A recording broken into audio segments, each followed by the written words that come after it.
Hey guys, James Wilson-Taylor here for Rock Sound. Backstage at 2000 Trees Festival 2025. Hevenshe on the lineup. Jenna McDougall joins me now. Jenna, how you doing? James, I'm so good. I'm happy to see you. I'm happy to be here. So nice to have you back in the UK. And let's start right there because obviously a few gigs around this. This was, we were just saying off camera, perfect festival for you. I feel like this really fits your vibe. But in general, gotta be so nice being back playing shows in the UK once again, right? So great. I can only imagine. I'll find out tomorrow. But of course it is. I feel amazing. I know I have some beautiful supporters here who manifested this. I really feel like they dragged me back here. As much as I wanted to come, you need the invitation and you need the audience. So I feel blessed. They're always riding for you. And it's nice, like I say again, this festival is a good fit. You're getting used to it at the minute. What's your kind of first impressions of 2000 Trees as a whole? Because I feel like most bands come away from this genuinely saying like, that's my favorite festival. Oh, I can't wait to feel that, and I know I will. All I've seen is what's in front of us right now. Yeah. I parked the car and I came to press and I just sort of got a little overwhelmed by the heat. But it's so nice to be around so many familiar faces in another country so far from home. Yeah. Looking forward to this set when it comes. It's going to be really, really great. Hey, let's talk new music because, dropped the single now, this new kind of era for Hevenshe, which is really exciting. Tell me about that. Tell me about what music we got in the locker, what's to come. Where are we at with this next phase of this project for you? It's a good question. I have been writing a lot of music and I'm fucking hungry, and I've been hungry this whole time, but I feel like I'm just adjusting my vision to stop waiting for my savior. And what I mean by that is the industry. I've been seeking labels, seeking management, and I just realized that this is a fan-funded project. I run a Patreon, and that is what funds Hevenshe entirely. So I'm just starting to lean in that direction for an album because I don't want to die before I make a Hevenshe album. It's not an option. So the songs are waiting, and I think the fans are waiting too. So I think I just need to connect them. This is this really exciting thing though, isn't it? Because obviously, we've both been around this industry for a minute, kids, but it's just so nice that we're at this place now in 2025 where that's a possibility. And I feel like it's only really, even in like the last 5 years really, where you can actually say, oh yeah, I can build a fan community and we can just speak directly to them, and that is what is going to power this thing. Well, it's got to be such a lovely position to find yourself in. It's actually pretty empowering and freeing. I would never have imagined that in the era of Tonight Alive. So things have changed a lot, and it's humbling, and it kind of makes, I'm in a grassroots project right now, and Tonight Alive was almost never that. We got signed within 2 years of starting the band, and we were teenagers. So yes, we grinded and we worked really hard in our career, but I don't really remember I feel young again in a different way. I'm 33, but I'm in a baby project, and I'm growing something from the ground up.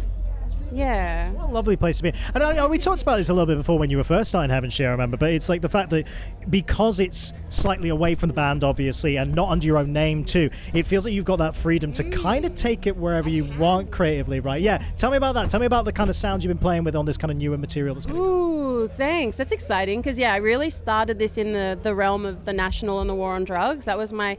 you've got to dream big. I was I'm going to headline Reading and Leeds, and it's going to rain when I play The Blessing, and I'm going to be support to the war on drugs, and I had all these big dreams. You're manifesting the weather as well. Yeah, I know.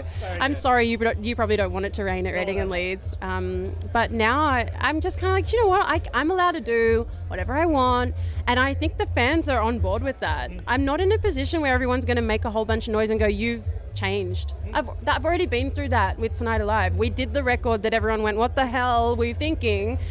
I don't think I'm really ever going to get that reaction again. But I wrote this pop punk song, which is my next single, which, who would have guessed that I wrote a pop punk song? But as Hevenshe, I was really afraid of that. I was like, I don't want to feel like I'm regressing or reverting or something. So that's how I felt when I wrote it. And I was quite afraid of releasing it, but all my friends and my band at the time were saying, you have to put this out. So that's going to come out next month, and it just feels like Hevenshe, that started as a cinematic indie rock project, is allowed to put out a heavy pop punk song that sounds like Alanis Morissette joined, I don't know, Third Eye Blind and blink-182 or something like that. I don't know. That's some good references. We like that as reference. But no, you've hit an interesting point there as well, because obviously, you're not going to want to feel like you're retreading the past. But at the same time, I mean, what we've seen generally with the scene around pop punk and a lot of your kind of contemporaries and stuff, it's the reinvention, isn't it? It's like not being afraid. You don't have to be stuck in a box there. So I guess it must have been interesting to revisit a genre like that you became so well known for at a time, but put that little 2025 sauce on there. It's emotional. I actually cried the day there, recorded the vocals, because I was like, I feel juvenile. I feel like my younger self,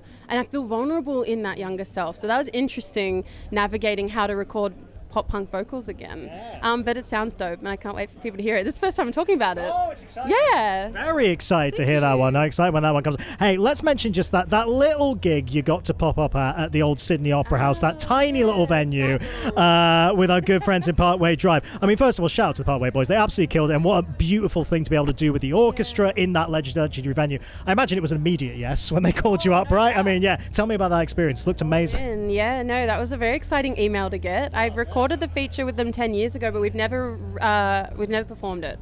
So there's a lot of emotion in that experience, and I feel, not that Winston and I have talked about it, but I feel that there's a kindred kind of energy between us, and he's a very sincere, almost childlike, enthusiastic, like sparkle of a person. And I really love that energy, and we both we got to sync up a few times and go, this is amazing. What's happening right now is amazing. And they were very warm to me and encouraging. And it was quite surreal having them say, we can't believe you're singing with us. How much of a compliment is that?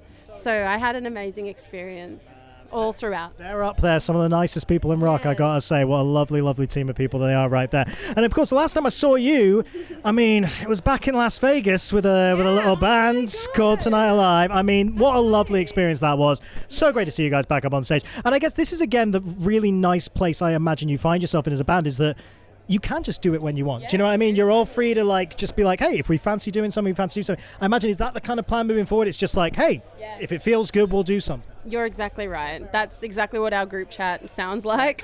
Cool. We get opportunities here and there. We say yes to some, we say no to some. And yeah, we're excited to announce more little things that we're up to. And I love them so much. We love each other, and we feel like family when we're together and when we're apart. But it's pretty amazing how much you can tap back into the soul family energy. Yeah. So yeah, there's some shows on the horizon. Very exciting. Here's the toughest question we're going to ask you today, so strap in. Okay. This is something we do with all our guests now. This is called the 7-song set list, right? So let's pretend you are only allowed to play the same 7 songs every single night for the rest of your days. Now you can mix Hevenshe, Tonight Alive, whatever you like. Ooh. But what are the 7 songs that are making the cut?